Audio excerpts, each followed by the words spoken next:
customers don't have to worry anymore about shipping stuff to the US. They can drop off directly at David Adams, get that submission created, opt to have the items shipped back to them or shipped back to the retail store that they can pick up in person.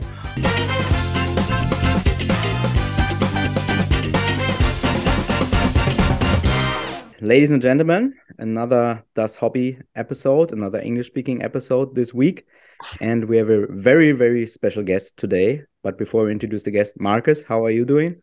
It's not me, the special guest, but I'm good, thank you. Again, English, I try my best today, but I'm very looking forward to our episode today for our guest.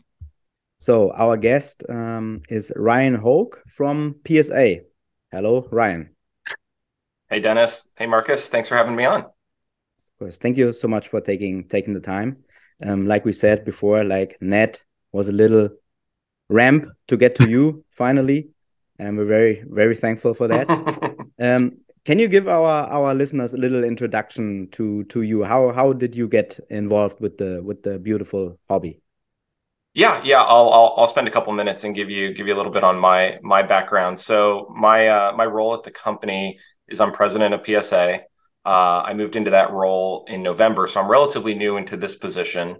But I joined our broader company, Collectors, in the summer of 2021 as the first chief product officer. So I was working with our chief technology officer to lead the product and tech organization and build out all the software and the technology solutions that power a lot of the end user customer facing things that you all see when you're submitting to PSA or selling in our marketplace, or even the internal operations software that we use to help facilitate grading in our research process.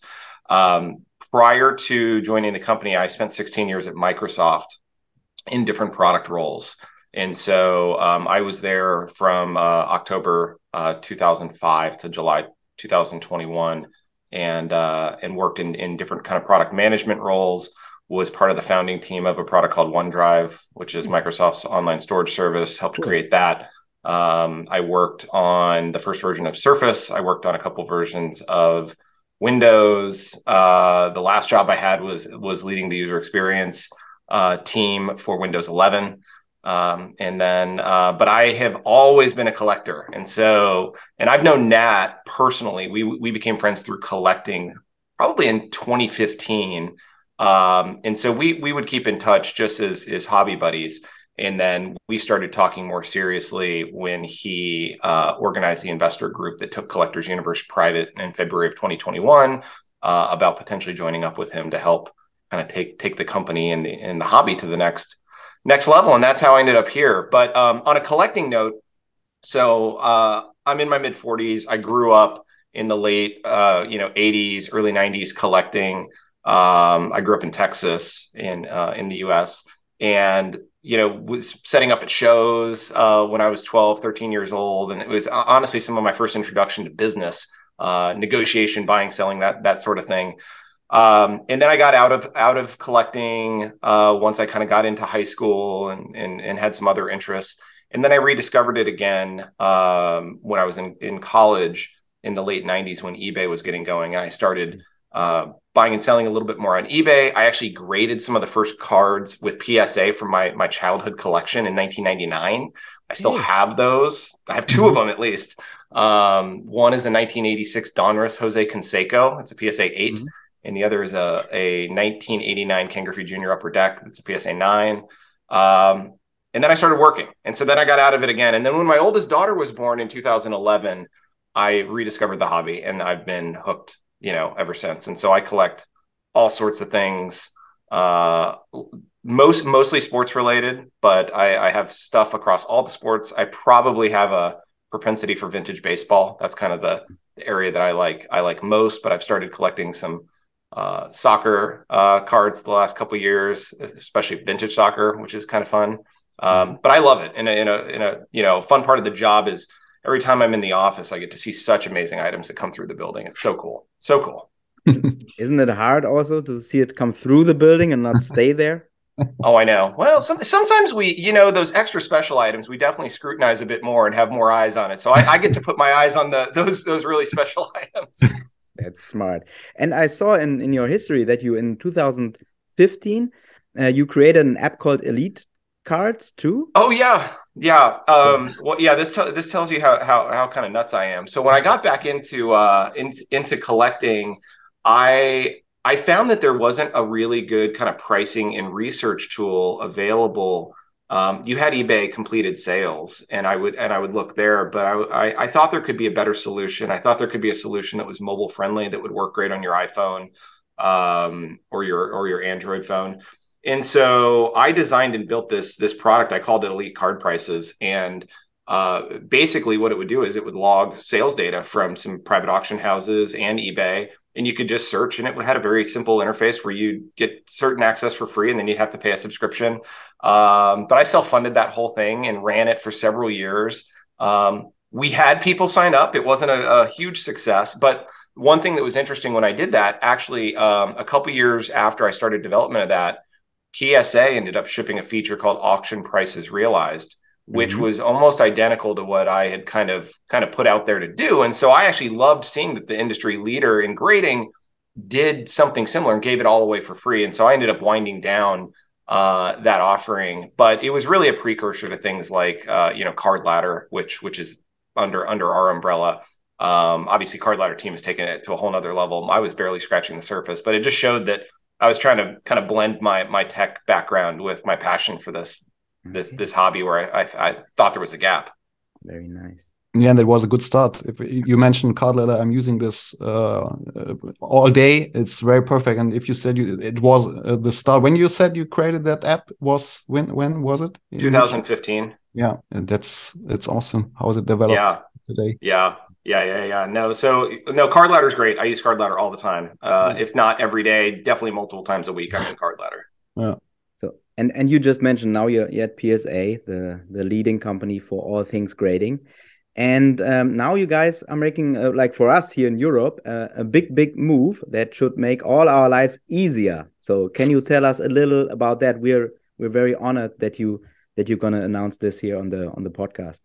Yeah, so I don't know exactly when the podcast is airing, but when you want it to air. Okay, well, on March 7th, we are announcing a partnership with Dave & Adams, which is one of the larger online and brick and mortar retailers of unopened product in the US. And they also have European presence, and they have a new brick and mortar location in the Netherlands that we have partnered with them to kind of designate as the first official PSA European submission center. And so what this means is there's going to be a very easy way for customers to go into the store.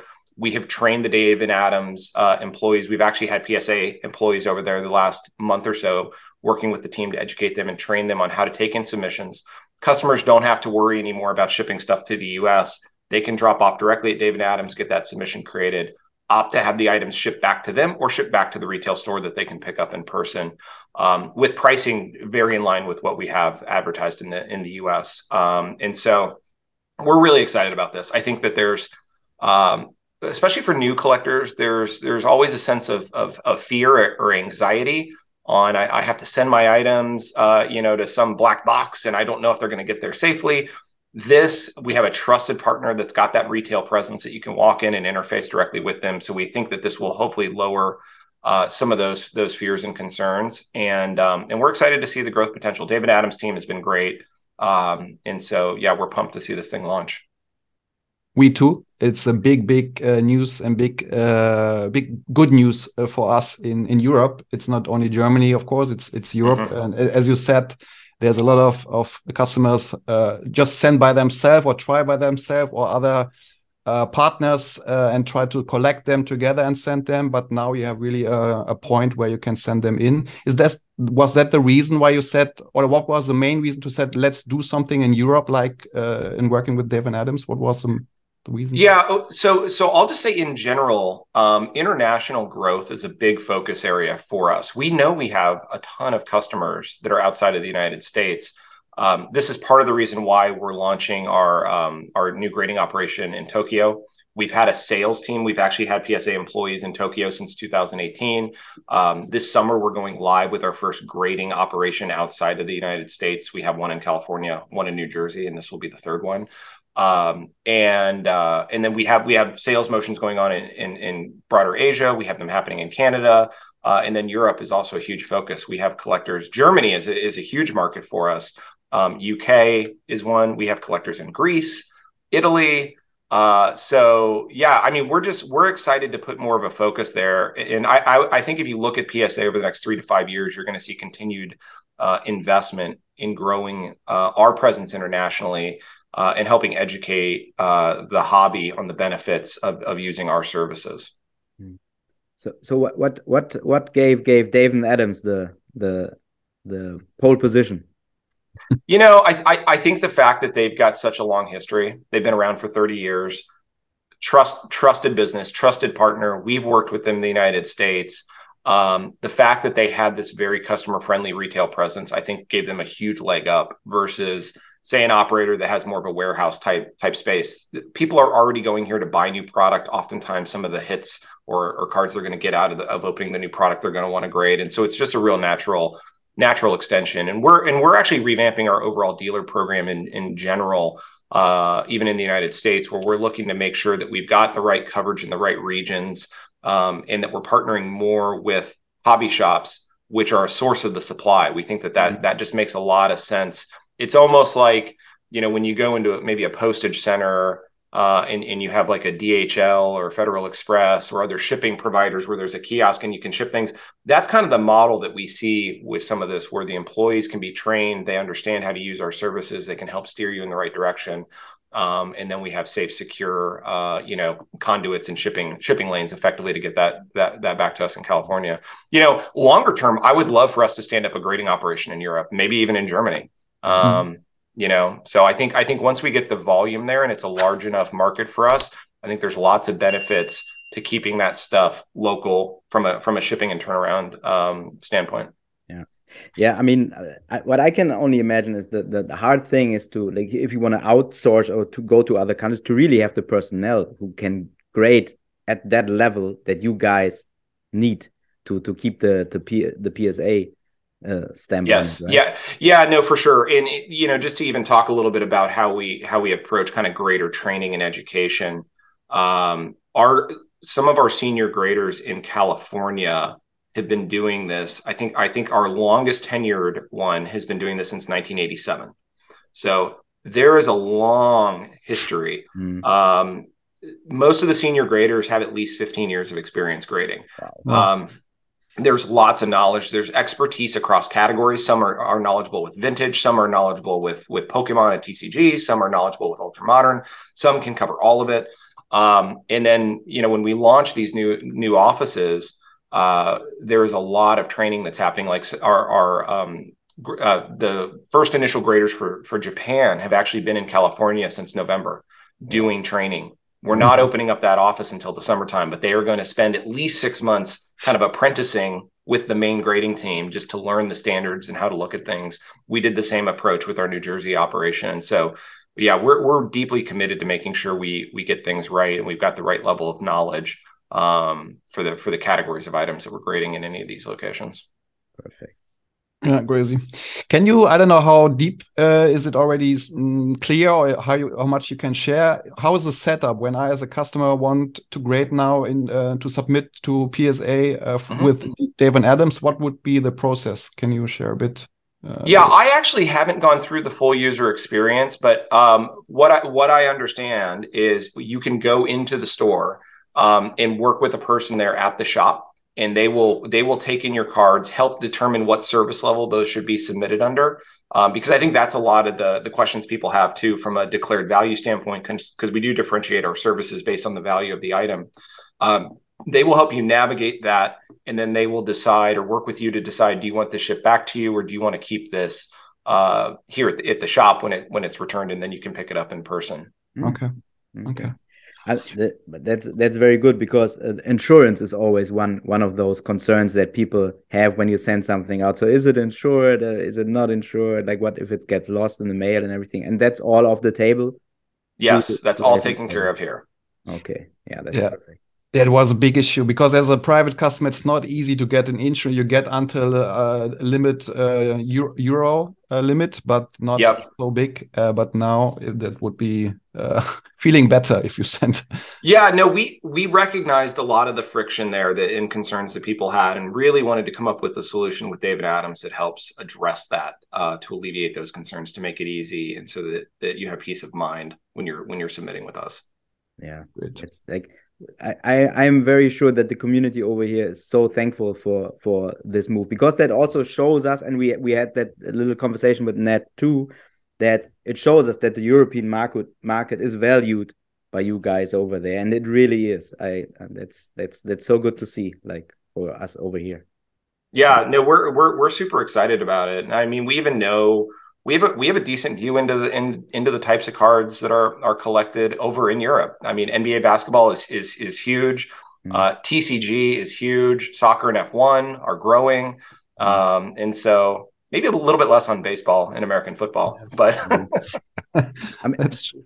Baseball is, I think, it's that will always be an issue. It's not on TV here. It's not. Yeah. You cannot see it. It doesn't have the history. Kids are not playing it in school. So it's just not. It's not it. But American football is actually really growing. The NFL is having games over. Oh, they're playing games in Germany now, right? Yeah, yeah. So I think that's going good.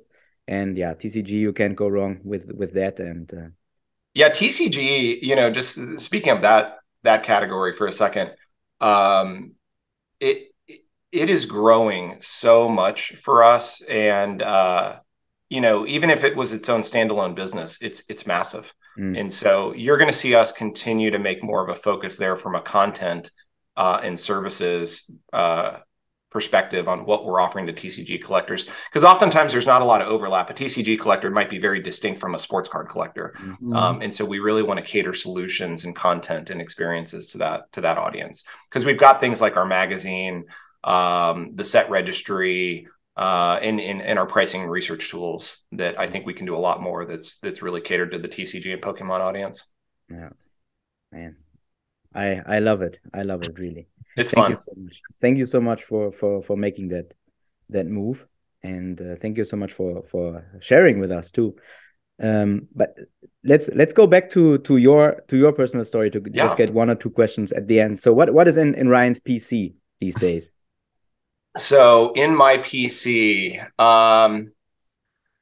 like I said at the beginning, I'm kind of a vintage baseball guy, but you guys are going to be like, oh, I don't care. I don't know the history there. Let it flow. But so there's a couple of individual players that I've been collecting, kind of their basic tops runs. You'll know them, Willie Mays and Hank Aaron. I'm kind of working on completing their full run of tops cards. Willie's was 52 to 73, and Hank Aaron is 54 to 76. And I'm well on my way to getting Willie Mays done. I think I'm about almost 70% complete there, all PSA graded. I'm trying to do 7 or higher. And then Hank Aaron, I'm lagging a little bit. I'm probably more like 40%. But I've been working on those.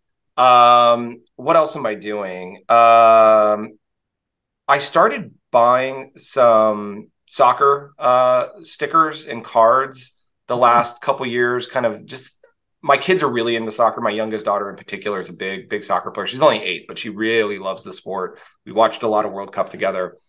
And so she likes Lionel Messi. So I bought her some Messi cards, and she's got those on her PSA stands all set up in her room.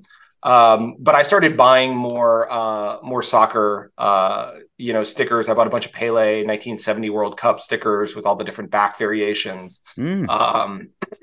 I have some Alfredo Di Stefano cards from the early 50s. Some of them are super rare, where we've only graded maybe 2 or 3 ever at PSA that I was able to find. So I've had fun there. And then I'm also building. I have a first series Garbage Pail Kids, which was a set that Topps did back in the 80s. I actually have a stack sitting here on my desk. These weren't worthy of grading, but you can see. I'll take these out.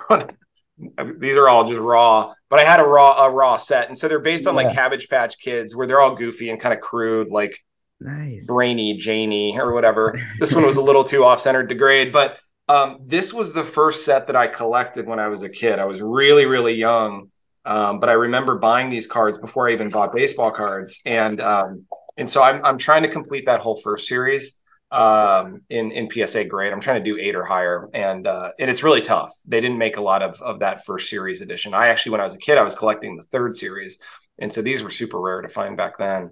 But yeah, those are some of the things. And then I always like opening new product with my brothers-in-law and my kids. We like to rip some new stuff, and so we'll rip new Prism basketball or football, and we'll rip Bowman baseball and things like that, and just kind of, looking for the big hits, looking for the new rookies.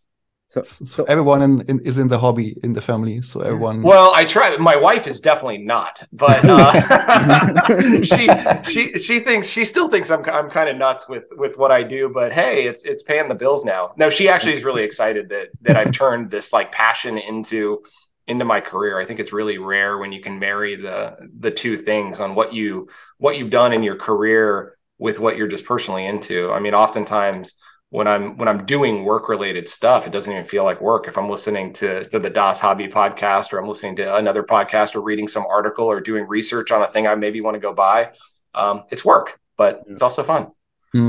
So yeah, you're right. I mean, the privilege to do something that you really like and get up for that every morning, that's really amazing. That's what the hobby is about, right? Oh yeah, more than absolutely. A hobby. Yeah.